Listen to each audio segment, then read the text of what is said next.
be based on the fieldwork and experience of the development of the project. As my PhD had a two-side approach, one very theoretical and practical, which I developed in Venezuela.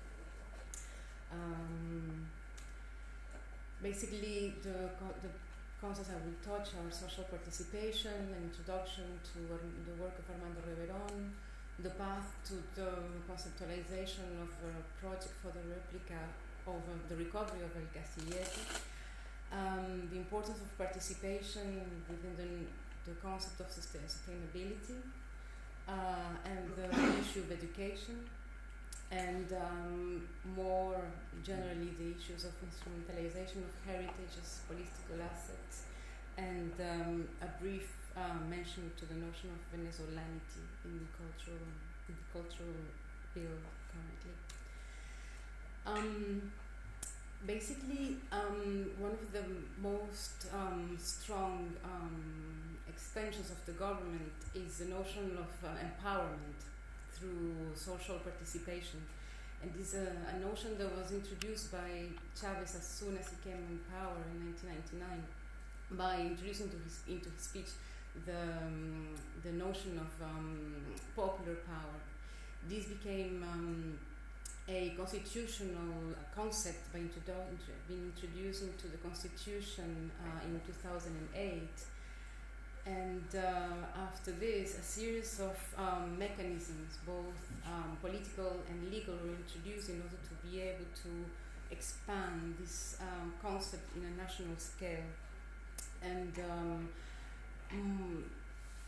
this concept of popular power, or poder popular, had its application on the conformation of community councils of consejos comunales in a national scale, which aimed at give the possibility to local communities to organize themselves, propose projects from all sorts of fields, from education, security, urbanism, culture, in order to be able to receive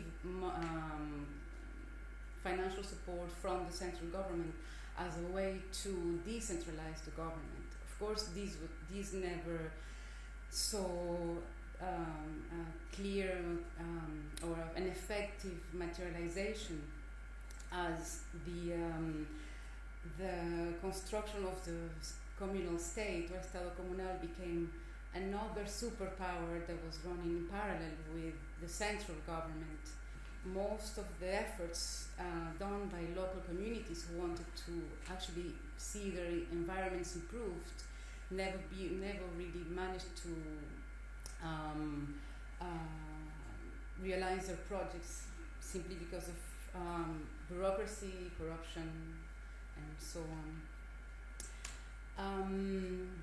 In my case, I came to work with the local community of Maputo in 2007, as they were organized. They organized themselves in a Consejo Comunal in order to be able to first do a diagnostic of their needs, since the central coast of Venezuela had been affected by a very strong by a mudslide, which was a very big tragedy.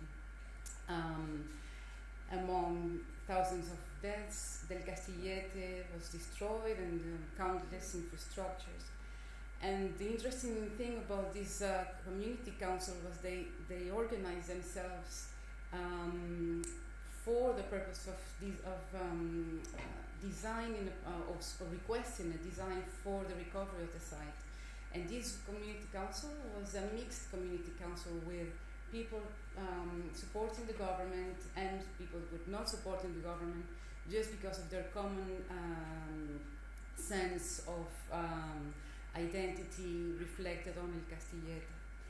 And here are some images of the interior of El Castillete and Reverón, painting with a parrot and with Pancho, his monkey. A few slides of the work of Armando Reverón, for those who don't know him. His reputation grew in 2007 as the Museum of Modern Art in New York hosted a retrospective of his work as the first Latin American artist and a series of very important retrospectives. Here's Castillete after this is in the 1980s when Castillete was converted into a museum. It must be said that after the death of Reverón, his wife Juanita lived there until the 70s.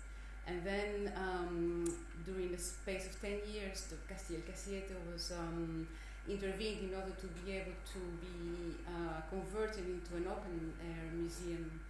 So many transformations occurred, and then later a purpose-built museum was built next door in order to leave El Castillete just as an untouched, yes, as the untouched dwelling house and studio of Reverón. These were one of the last images of El Castillete, where replicas of his objects, paintings, and dolls were displayed.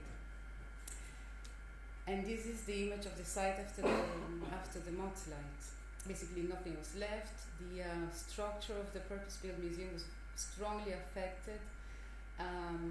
Not to mention all the neighboring houses and families that lived next door. This is a brief an image of the Macuto when Reverón moved in the early 1920s, and the visual of the zone when Macuto, where El Castillete is now. As I said before, the project of the replica was requested by the community who organized themselves in 2007 after carrying out a diagnostic who will identify the priority for the community. And later, after voting for unanimity that the site ought to be dignified, the Community Council sent a letter to the Ministry of Culture requesting the support for the creation of a project that would dignify the site. This is on my arrival I moved to Venezuela in 2007 to be able to carry out the research, and I found a very enthusiastic community who was ready to be part of the recovery of the site. Hence, I proposed Fundación de Museos Nacionales, who's the umbrella who gathers all the national museums. I proposed coordination of a series of workshops that would provide the community with the necessary knowledge to define which type of commemorative site they wanted to have. Some said they wanted a square, some said they wanted a big statue, or some said they wanted an integral replica of the site, or there were very vague notions that had to be unified in order to be able to present a coherent project. After running a series of workshops where I invited museologists, architects, archaeologists, with the idea of providing the community with the necessary knowledge to not only to design a museum, but to come to a process of decision making that would satisfy all the visions. I applied some of the basic knowledge of ethics and replication, which in this case were very important, as the site where El Castillete used to stand was completely destroyed. And according to conservation principles, the idea of designing an interior replica was highly discussable.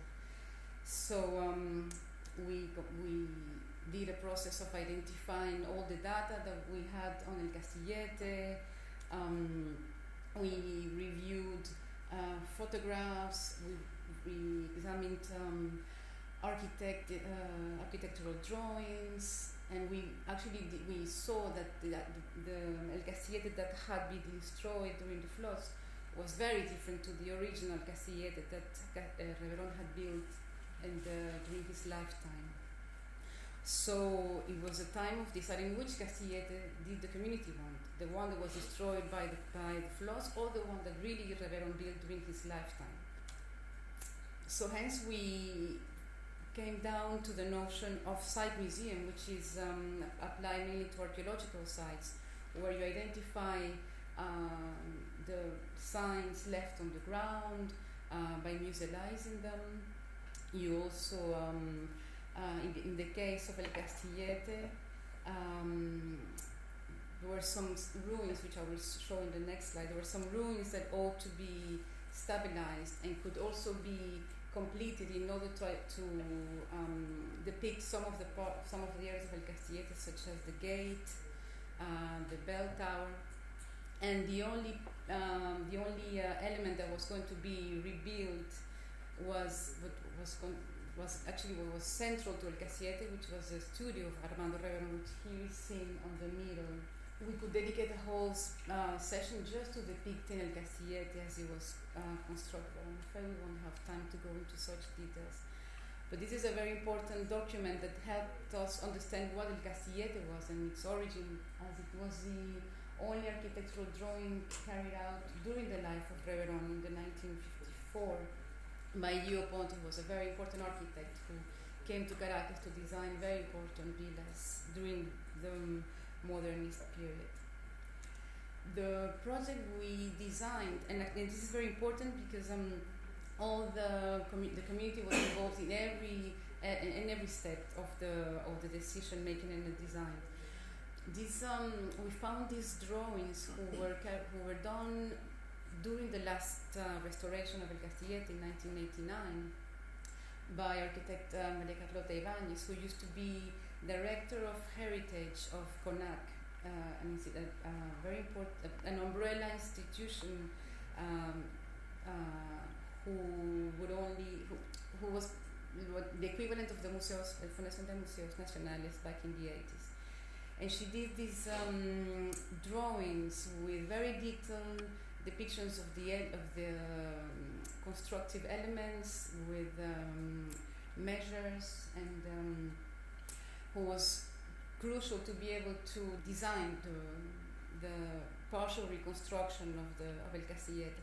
Number one is the replica of El Canet, which was the studio. This was the only element that was going to be rebuilt, was proposed to be rebuilt as an integral site. Number two is the gate and the bell tower. We see on the image some of the stones who still remain today and could be completed in order to integrate it into the replication.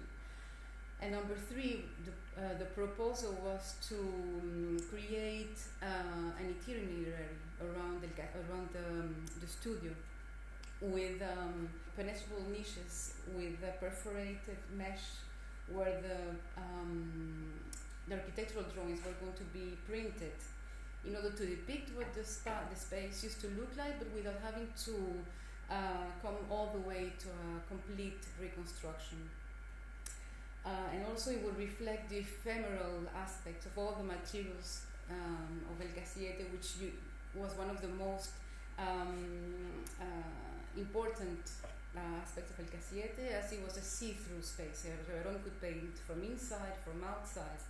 So by using this technical resource, we could refer in some way to this ephemeral characteristic of the construction. Very briefly, and this is, I think, is very interesting for Penelope. When we concluded the design or the conceptualization of what was the site of El Castillete, we elevated this project to the Ministry of Culture, or the community presented the project to the Ministry of Culture and the National Gallery of Art, la Galería de Arte Nacional, who has the custody of the site. In 2011, Professor Juan Calzadilla became director of the Galería de Arte Nacional and became very enthusiastic with the project.